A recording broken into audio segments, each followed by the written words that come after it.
প্রত্যেকটা প্রোগ্রামে তারা উপস্থিত থেকেছেন। আমাদের ভারপ্রাপ্ত চেয়ারম্যান জনাব তারেক রহমান যে নির্দেশনা তাদেরকে দিয়েছেন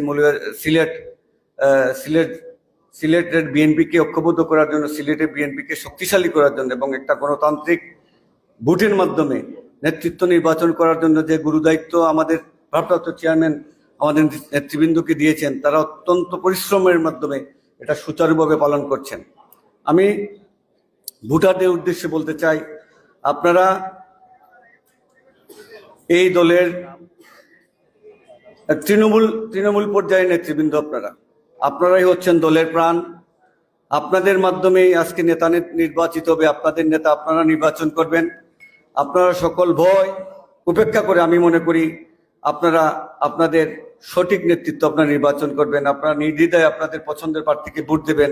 এই প্রত্যাশা রেখে আমার বক্তব্য এখানে শেষ করছি। সবাই